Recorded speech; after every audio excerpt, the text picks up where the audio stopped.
power creep does not mean that older stuff inherently becomes less relevant.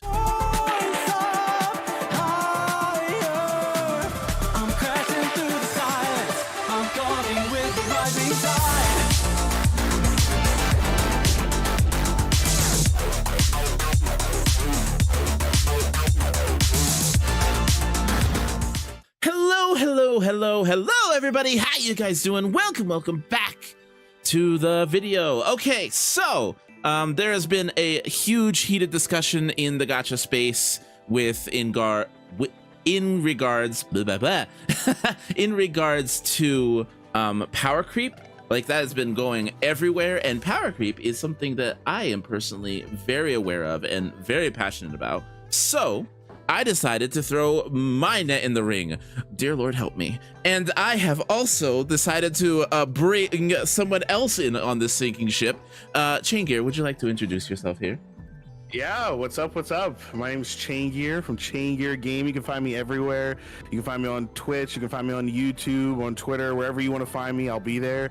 Yeah, thanks for having me on. I appreciate it. Thank you so much for being here and being here under such short notice.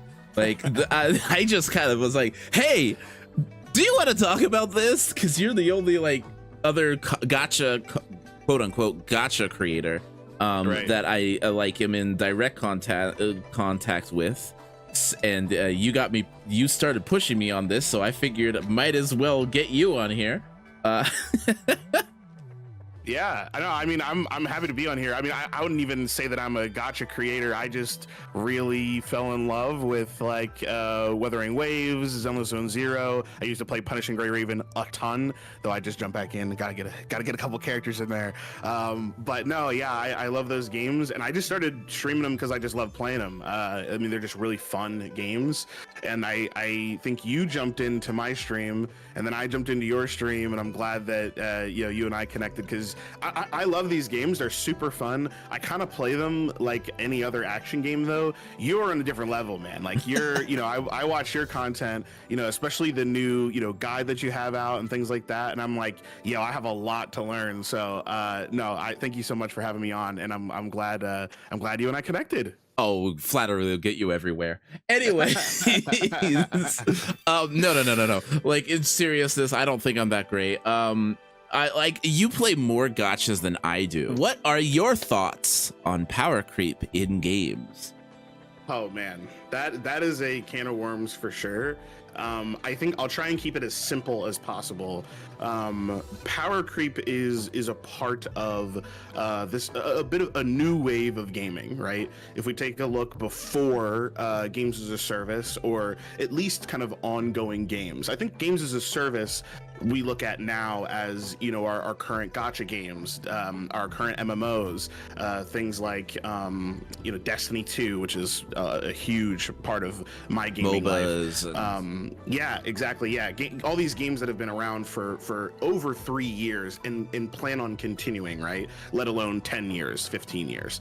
And then there's the games before that, or the games that launch alongside that come out and maybe are given content for a year or two, or that's it.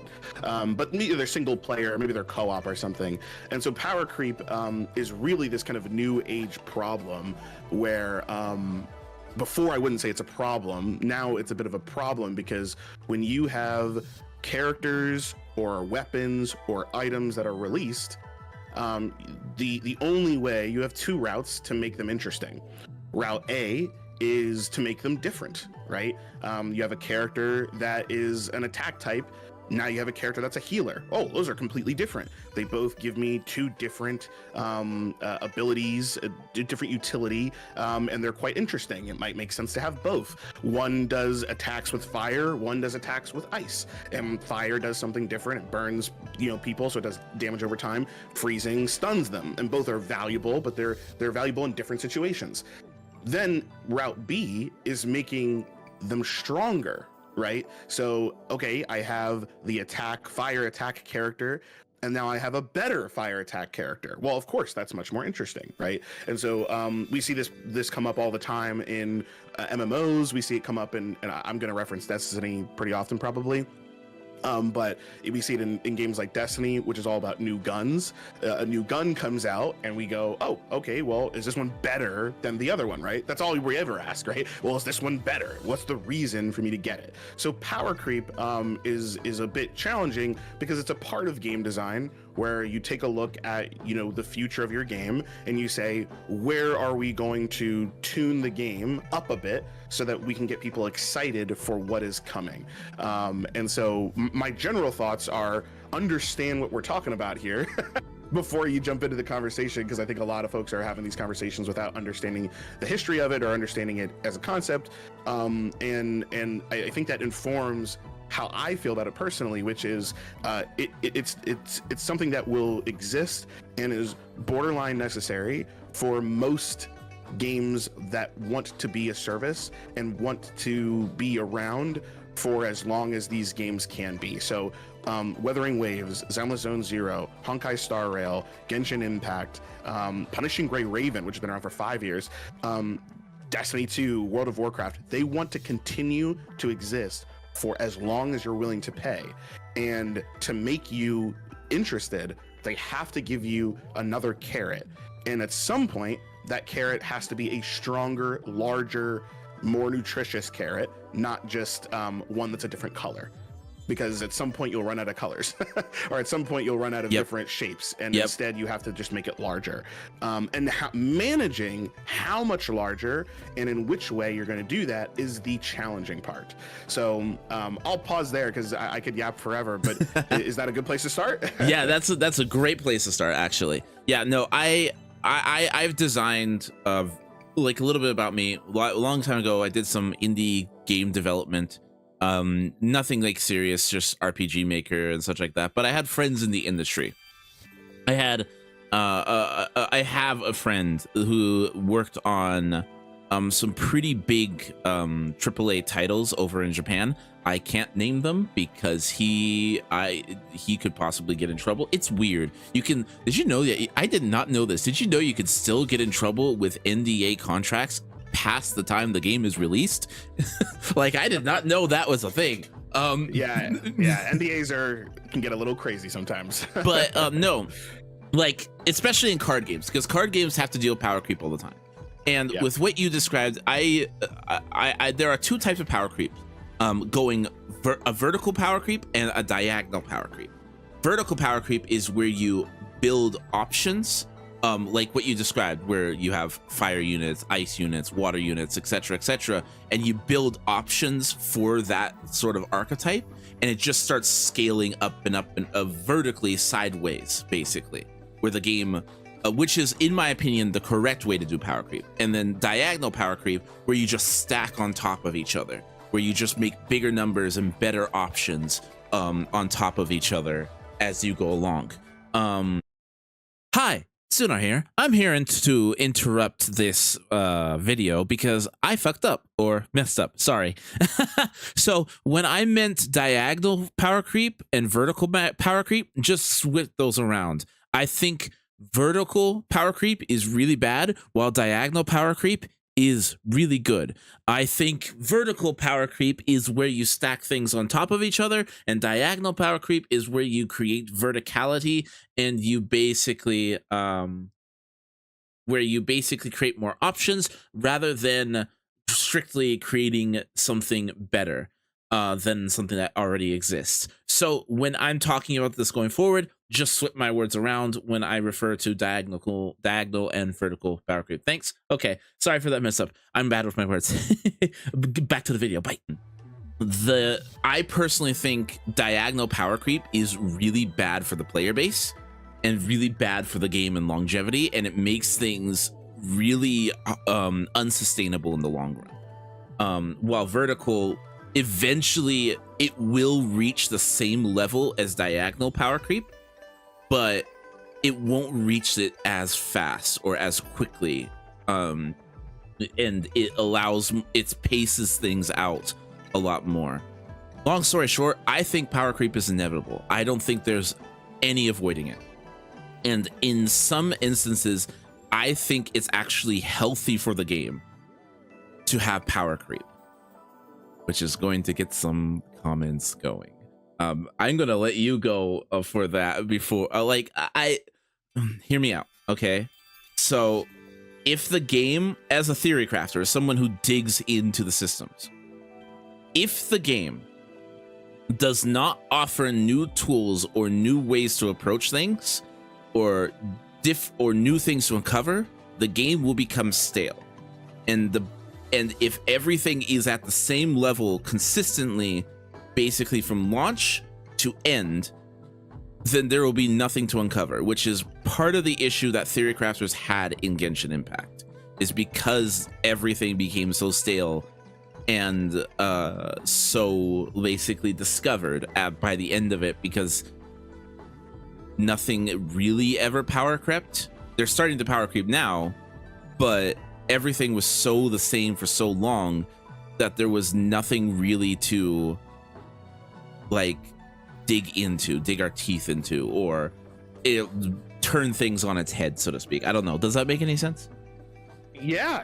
I mean, I feel like I'm definitely the type of person that likes to try and split things up and make them a little bit simpler for folks to understand, because a lot of this is what people call inside baseball, right? Like you hear me and Sinar talk about, like, you know, all these different games, and maybe you never played any of them, maybe you've only played Wuthering Waves and you've just seen a couple of videos about power creep, but obviously, like, you know, Sinar and I have some background within game design, or at least the ideology of it, and so I think kind of bouncing off of you when it comes to, you mentioned you think it's inevitable, you think it's like, you know, it has to exist.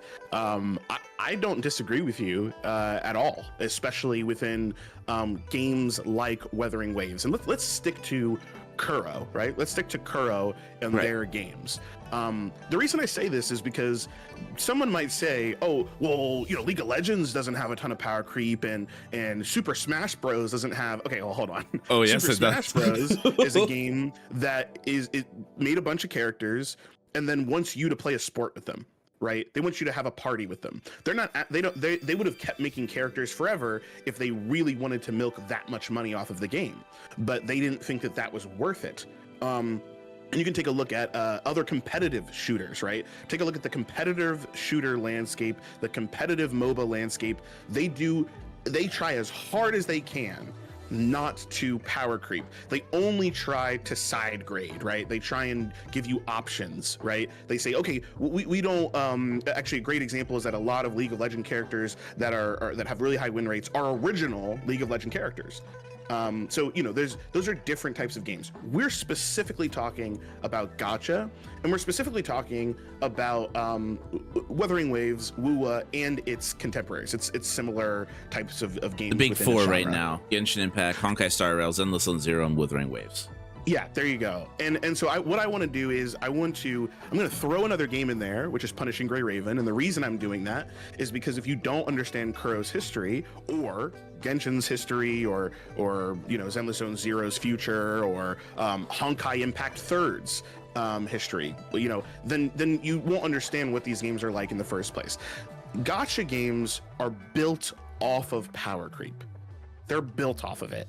Take a look at Punishing Gray Raven, and it is the original title from Kuro, and their whole play is that they have a suite of characters, and that they originally had, just like in any other gacha that you've played, and then they of course try and fill out that roster for all the different archetypes, right? Yeah, whatever that might be.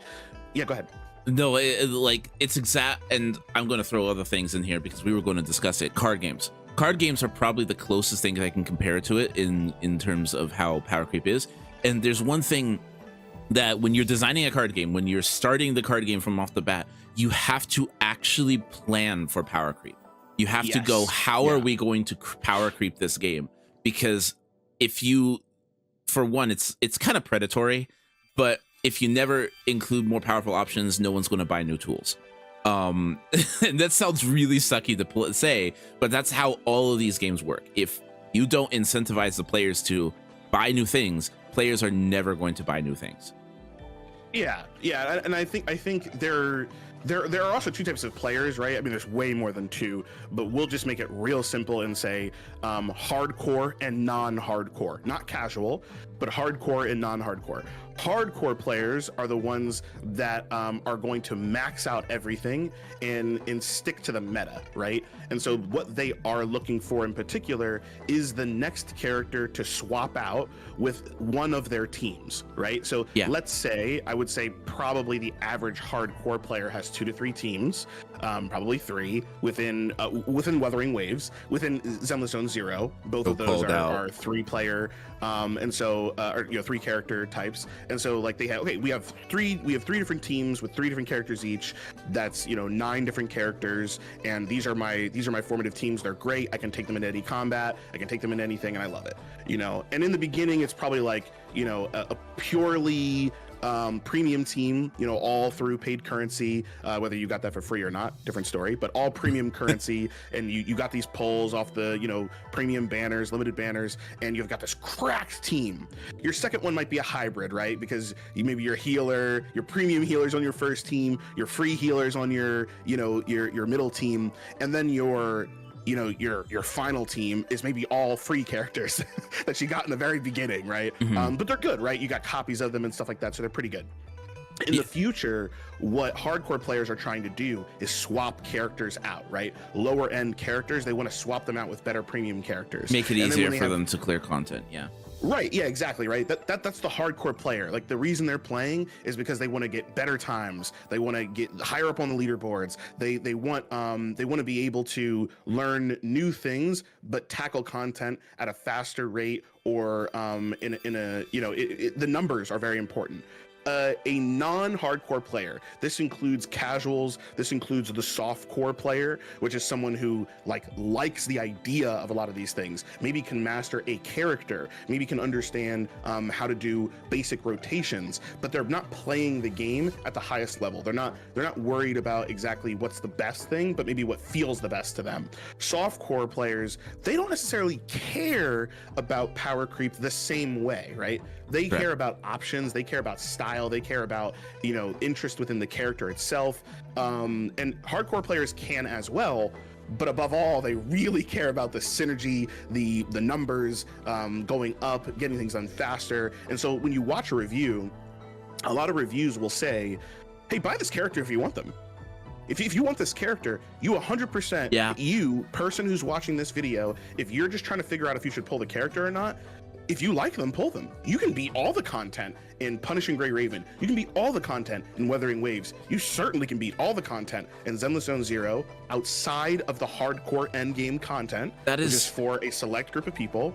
Didn't get the character, it doesn't matter. But for the people who do care, that's something I didn't consider. Like that in card games, there is much more push to be a competitive player. There's much more push to get the new thing. Game, right? Because gacha games can ease up on that a little bit and just say, doesn't this character look cool, to sell their product a lot more. So that is something I didn't consider. Thank you for bringing that up. I lost my train of thought. Oh no, it just zoomed right past me. Can I add an extra thing in there real quick? Then? Sure, please do. So actually, a good example is Rochia, the new character that's coming out. She's a side grade. Yeah, exactly. So she's not the most meta, right? We'll say it that way. Some people might say, oh, we don't know exactly yet and all this stuff. I don't mind, but we know that she's not the most meta, right? But my girlfriend is begging me to pull her because she loves her design. And if I got the currency, we'll see. there is a substantial, there is a point to be made, that I do want to point out, that power creep will affect the game in the long run to where it will affect the casual players eventually as well. What I mean is, and this is why I think Koro should just add a difficulty slider. I think. Can I say something about this? Sure. So there's history here. There's history here. In Punishing Gray Raven, this was a thing, right? You play as some of the most the intro basic characters, and you're like, oh, these are pretty cool. you get your like first S ranks and you're like, man, these characters are awesome. And then then you realize that there's this world of power crept characters. And when you look at any video, everyone's like, well, your best team is this. And you're like, who even are these characters? In Punishing Gray Raven, they introduced something called the Leap Chip.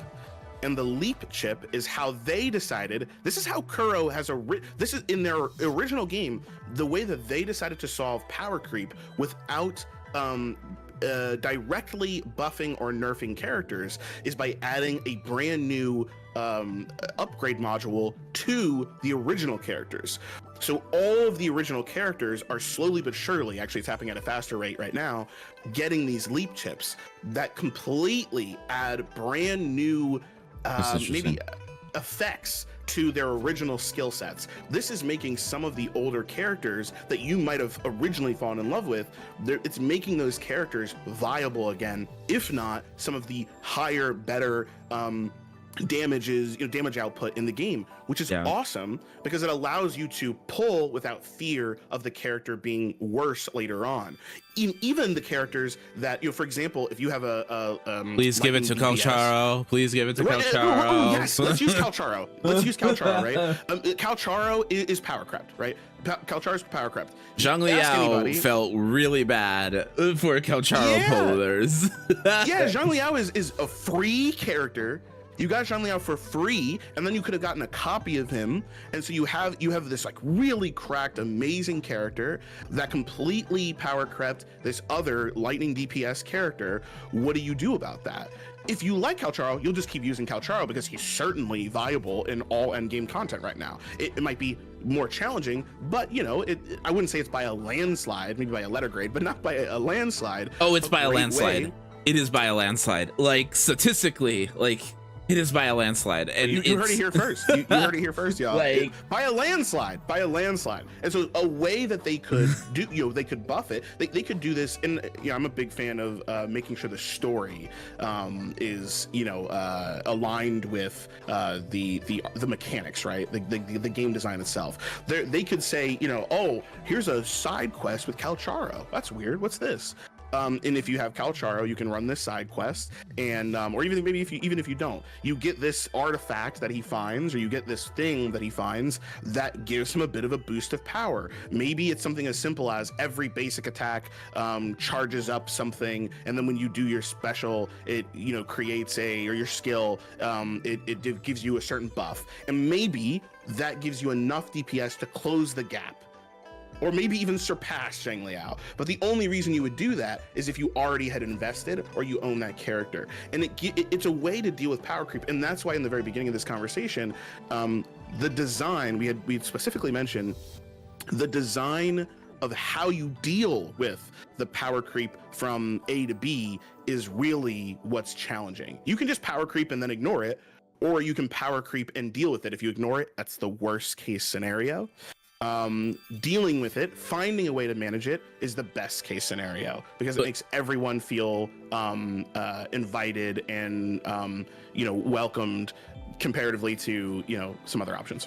But going on to my original point, with the how it affects like casual players, or what was the term you used? Less hardcore or something like that? Just hardcore and non-hardcore, which I think encapsulates a lot of players. Yeah. So basically what power creep will inevitably do is, and I'm already starting to feel it, like it really sucks in the current content in Renacita that my characters are so built that I'm just steamrolling through bosses. I'm just steamrolling through the content. Like nothing is a challenge anymore. It's starting to give me Genshin PTSD, where there's nothing really that challenges me anymore. So what I would like to see is once you get to union level 75 or 80, because people are there, you basically get a difficulty modifier where you get to custom choose how high an world enemy's health, attack, defense, and all those stats are yourself, where you can customize the difficulty yourself rather than the game deciding the difficulty, because your stats are going to vary and how strong your count is going to vary after you start farming for echoes and such. And I think giving the players to control how difficult their stuff is, don't give any new rewards or anything, just customize your own experience. I think would be beneficial for the game in the long run, not only for the competitive players who want to push themselves more and more and more, but the casual players who don't want to, and they just want to stay where they're at. Like, that choice is, I think, very important for longevity of these sort of games, and I don't think it would hurt either player. Yeah, I agree with that. I mean, you're speaking exactly about something that Destiny did. They made the legendary campaign. So when you pick up the brand new, expansion for Destiny, you can decide to play the campaign on normal, or you can play it on Legend. And Legend is the way to go, because for hardcore players, it gives you the same feeling of doing a really challenging. It lets you do the entire story in a challenging way, comparatively to blasting through the story to get to the hard end game, which is really jarring, right? It's very jarring to go from beating the Renacida story, where a boss would show up, I would destroy the boss so fast that they didn't even get to finish what they were saying. Yeah, right? Like the bosses are like, I will show you, and then they're just dead. And it feels really bad in Renacida, because Renacida has such good. The best example is the Lorelei fight, where you have your own party. That music is phenomenal. That song that plays during the Lorelei fight is so freaking good. But if you're too powerful, you won't hear the catch point of that song that makes it so good. And that is an issue in my head. That is an issue that every gacha game runs into. I had that in the Scaramouche fight in Genshin Impact, where the music is so freaking good, but because you've built your characters, the game actually actively punishes you for not experiencing the experience the devs put out for you. So I just think giving us a custom difficulty slider would fix a lot of that, but that's another thing entirely. I have a question for you. Mm-hmm. So I agree, right? Obviously, I'm in total agreement here that I think personally they should have at least one other option for completing the story, if not side quests as well, but at least completing the main story quest on a harder difficulty, however they want to manage that. There's so many answers out there. But the current solution that we're seeing in gacha games right now, especially in the two most recent, right, Zenless Zone Zero and Wuthering Waves, what we're seeing is the trial character. Yes. We're seeing the trial character be put up in front and center. In Wuthering Waves, they don't give you an option. In Wuthering Waves, they will just immediately turn you into Trial Rover and have you fight the fight with single Trial Rover. In Zenless Zone Zero, they immediately populate your party with the trial characters, and then you have to go into a menu and say, I don't want to use the trial characters. In either or both situation, how are you feeling about that as an answer comparatively to difficulty slider? Because it's effectively giving you a harder difficulty by making you, or easier difficulty depending on how far you are in the game. It's normalizing it, right? It's normalizing it so that all players have the same experience comparatively to you having a harder experience. How do you feel about that? So I don't mind it personally for me, but I've also seen the downsides of it from a casual level, because I have been popping into a lot of new player streams and watching new players play through the game and play through the story, and the amount of times I have heard, how do you play this character? It's fine in ZZZ because ZZZ characters are relatively simple to learn and play, but Wuthering Waves has so much complexity and nuance with their characters, each one of them. Even Rover, like Havoc Rover, like people underestimate how intricate Havoc Rover's kit is in terms of rotation and rotating between characters, and in order to maximize his damage, and knowing how to dodge cancel and dodges and such like that. Like, some people actually don't like Havoc Rover because he is so much more intricate and so much harder to play than Spectral Rover, especially since Spectral Rover has like a safety net, which is his slowdown. Well, Havoc Rover doesn't. But I have seen a lot of people, when they get those trial characters in the story, a lot more newer players that go, how do you play this? And really struggle, because now they're having to not only learn the boss mechanics, and Wuthering Waves is very heavy on boss mechanics, but they're having to learn an entirely new kit of a character they have never been presented with. And let's be honest, those kits in Wuthering Waves are like reading the Bible. Like they're not simple, they're not easy, and you can't pause to read it or learn it either, because if you pause it during these segments, it just says, would you like to retry? So I see it as a potential issue for newer players, and I don't think it is a long-term answer. Yeah, I like that answer. I think I was just wondering, because I literally was watching one of our viewers, Meteor, play the story, and he was like, I'm new. I was like, oh, I didn't realize that. It was making him do the trial, over and over. And I realized that in Renacita, which you can skip to, right? You can skip to Renacita. You have to play a little bit of the original, but you can skip to Renacita. You wouldn't know who Havoc Rover is. Like, Havoc Rover is introduced at the end of 1.0, I think. Maybe it was 1.1, but I think 1.0. So if you never did that, yeah. So like for anyone in 1.x, it wouldn't have been new. But for new 2.0 players specifically who decide to skip, Havoc Rover is an anomaly to them. I think there's ways to fix that so that it isn't a problem in the long run, especially because we have a main character. And I think if you kind of force the players to at least unlock Havoc Rover, or they change it so that they learn Havoc Rover, or if it's their first time playing Havoc Rover, it throws them into a tutorial. I think either or, because that's what they did with Carlotta, right? Is when Carlotta first shows up, they actually will just show you Carlotta. They'll be like, here's how you play Carlotta, which I think is good. I think that's a smart thing to do. But yeah, I was just wondering, because I think some gacha games seem to want to normalize the experience comparatively to giving us options outside of Endgame. Endgame, they give us tons of options, right? They're like, hey, want to do the holograms? You decide. You want to play it at level 30? You want to play it at level 90? Up to you. Like, good luck. I was just wondering your thoughts on that. Right now, I'm clearing like level 100 enemies, like hardcore. Yeah, like a snap. Like, hardcore. But I was just thinking about the difficulty slider thing, because there are times that I just go in to the tower and play, even though I've 30 out of 30 the tower. Like, I've cleared the tower, and there are times I just go in because, not because of the rewards, but because the combat system's so much fun, and I like to use my characters, and it's the only place that I can actually use my character now. Because everything else just dies so fast.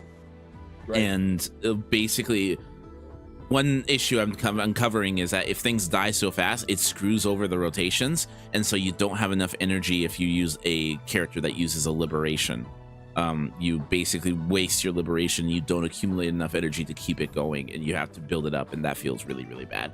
But I just kept thinking, like, in other games, you have a difficulty slider where you can up the difficulty. Like in normal console games, if something gets too easy, you just up the difficulty. You just keep pushing it up. And I think something like that would, like, having a custom difficulty, once, even if it's only like at level 75 or 80, it would, people who want to interact with it can, people who don't have to, and it would overall just improve the gameplay experience for both parties, at least in my opinion. Yeah, I agree. I think some sort of, whether it's a slider or whether it's some sort of modifier that allows you to say, like, and I want to do the harder version. Obviously I think rewards would be a big deal too, is like, whether, double rewards wouldn't be a big deal in WUA. Yeah, no, I don't think anyway, but I don't even think that they should increase the rewards. I think it should, because the moment you increase the rewards, it becomes a necessity. Like, I saw it firsthand. Like, one of my friends started Wuthering Waves, and they liked the 1.0 story, but that's impressive. They liked it. They liked it. They said specifically the first, after you start, like, that final stretch, Act 5 onwards, is always kind of the highlight of 1.0. That I hear a lot of people say that once they got through basically acts 1 through 4, acts 5 onwards were just great.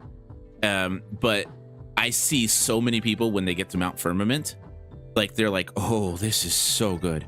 Like, oh, chills. This is like it. to them, it's such a big jump. And it was like Firmament was fantastic in its storytelling. Like that was the first time playing Wuthering Waves that I basically was like, okay, this game is going somewhere. You know what I mean? Yeah, like, I think Mount Firmament was a jump to normalcy.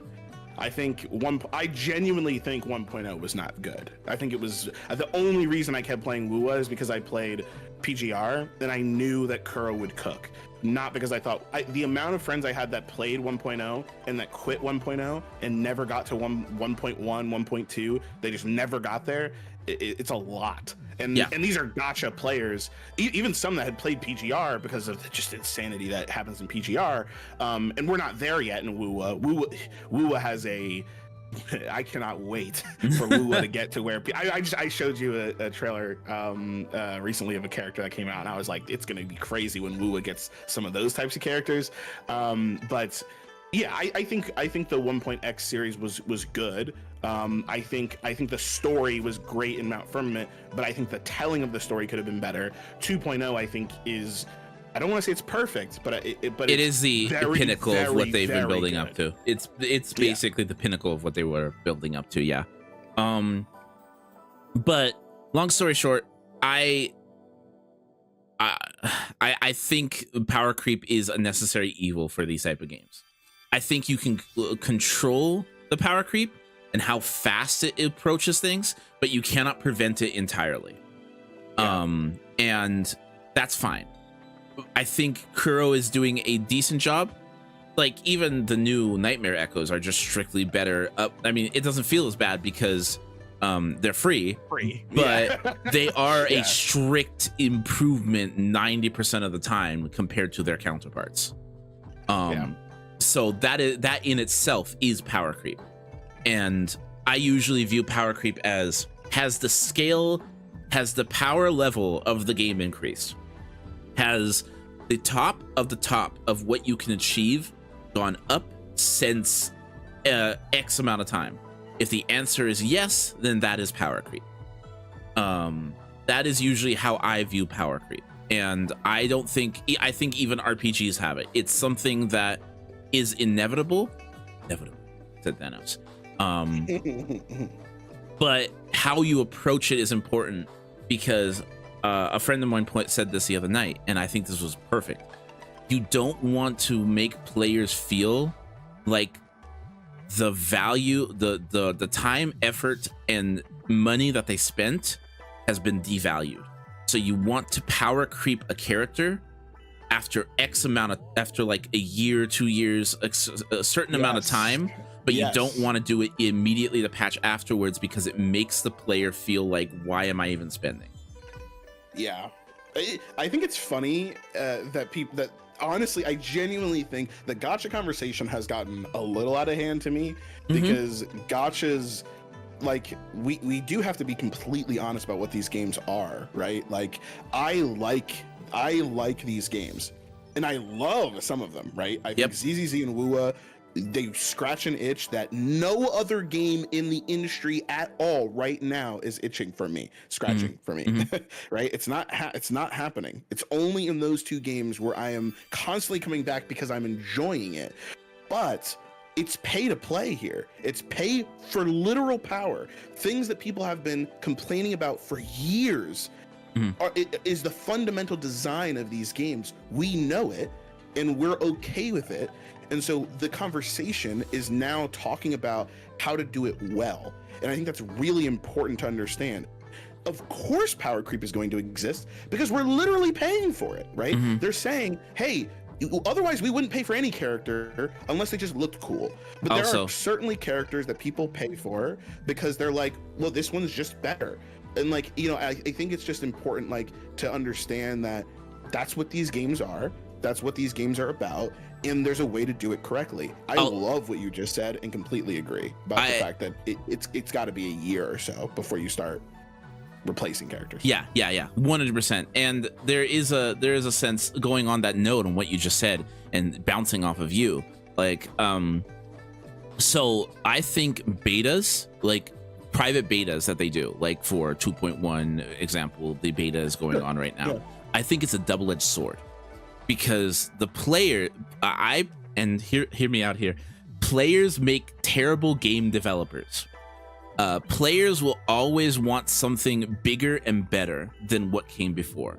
And while game developers may want to think about the balance and what's coming up next, players will not see that. Players will not understand that. They will just judge things based on a feel. And if the first glance, which is what these betas are, they're just first text. They're first impressions, basically. There's not enough time to dig into them like you can once they release in the game. But if the first impressions are, this feels weak, the next impression from the player is, we want him buffed, not nerfed, buffed. And that is very quickly how power creep actually ends up happening, especially in these gacha games, is the players want more and more and more, and developers abide by that, and they basically end up creating a cycle where we just get bigger and bigger things. Yeah, I think luckily, you know, again, shout out to Kuro. Like, I think they do a pretty good job of balancing that, where, you know, developers know that players only are privy to so much, and so when they get the feedback, which is important to get, they know how to sift through it well enough. Not every company does, but I definitely think that Kuro has done a really good job, 5 years of Punishing Gray Raven, understanding, you know, which characters, you know, even because sometimes, and look, this is what I'm saying, y'all, it's important to understand that these developers want you to purchase.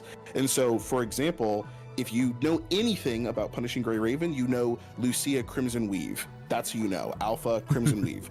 If you know anything about it, you've probably seen that video, Crimson Weave versus the twins. That character is still the #1 character in the game, and she is, I don't want to say in damage, but in popularity, and she's still the best for the Lightning team, not just on global, she's still the best on China server. So she's the best. She's the best, and they're probably not going to power creep her, because that's dangerous. They probably will replace her model first before they power creep her, because she is that popular. And so I think, you know, a character comes out, they're really, you know, people really like her, and they're, you know, they're probably not willing to power creep that character yet until a little bit later, or come up with a new version of that character, which I don't know if Wu will do or not. But yeah, I think no matter what, it's an exciting time, because it's just the beginning, right? For Zenless Zone Zero and for Wuwa, yeah, we're starting to see their 2.0s come up. And with 2.0 is, okay, so how do you transition? And what does that look like? And am I going to stick around for it? For me, yeah. Yeah, and going back on what you said, that we have, like, you're paying gacha games, and this is what got me into gacha games, because I couldn't play card games anymore because I don't have a local sleeve. Sad me. Gacha games share a lot with card games in terms of their marketing, how they push sales, and how you get characters. There is, and even how they balance the game is very similar to card games, and the progression that they do. So I'm okay with it because I played card games. But it is. And by the way, I do want to emphasize, I have heard a lot of people that say a gacha game can't be a good game by incident of being a gacha. I disagree entirely. Wuthering Waves says so. Like, Wuthering Waves by itself, whether you like the gacha or not, is a fantastic game. It is it has the best exploration I have experienced in a game of recent date. It's reductive. It's extremely reductive to just say a game is gacha, so it's bad. I would actually go counter and say that a gacha has to be good, because it's a free to play, and then they want you to buy characters. So if the game isn't good, then it dies. Look at the amount of gacha games, and look at how many of them still exist, and look at those ones. Those ones are popular because they are good games. Even if I don't like them, I don't like Genshin Impact, I don't necessarily like currently Honkai Star Rail, they are good games. They might not be the best games in the gacha genre, but in general, they can hold their own. If you look at Honkai Star Rail versus Persona might be a 10, Honkai Star Rail might be an 8. That's really good. And that's really good. I want to, because I'm not a fan of Genshin Impact, but I need to sing Genshin's praises here for a second. Genshin's lore, like their world building is phenomenal, and the elemental reaction system is really satisfying to dig into. It is like it was. Which, fun fact, did you know the elemental reaction system was inspired by Divinity Original Sin? The second one specifically. I could see that. Yeah, they cool. the developers said they looked at Divinity Original Sin and they took the elemental reaction system from there, but it was expanded upon, and it has some phenomenal ideas there. Like those ideas, how ice can freeze water. I remember when the game first started and you froze the water and you could walk across the lake, and using the elements to basically affect the environment and traverse the environment with the elements and such. That was so good. Like, Gacha or not, that was really, really stuff that a lot of games weren't willing to dig into, paid or not.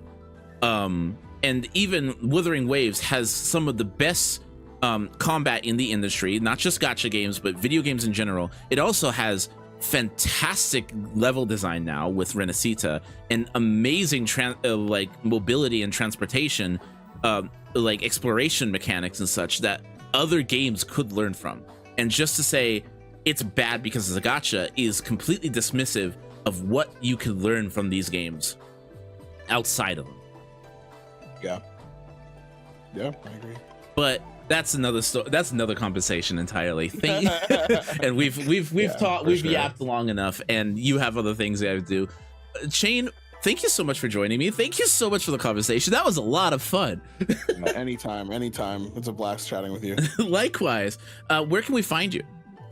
Yeah, everywhere. Yeah, YouTube, Twitch. Those are my two main places. On Twitch, you can watch me stream a number of gacha games: Zenless Zone Zero, Wua, Arcanite Enfield soon, and then of course Destiny 2. I also have a podcast that we do every single Monday, sometimes on Thursday. If you're interested in the games industry overall, we do a lot of topics around that, which is super fun. We actually just started a video game book club called Chaingear Gaming Game Club, where every single month we go over a game. We just ask you to try the game out if you want to be involved in the conversation. And again, that's all on YouTube and Twitch. Chaingear Gaming. So find me, and we'd love to have you in. Well, thank you so much again. Guys, what do you think of Powercreep in game? Put your discussion down below. Leave a comment. Go check out Chaingear. Also, if you like this video, don't forget to give it a like, share it around, all that lovely junk. And if you didn't like it, give us a dislike. That helps too. Or just don't do anything. That's how you tell us you don't like us. Anyways, thank you guys so much for your time. Thank you so much for hanging out. And we'll have to do another one of these real soon. Take care. For sure. Peace.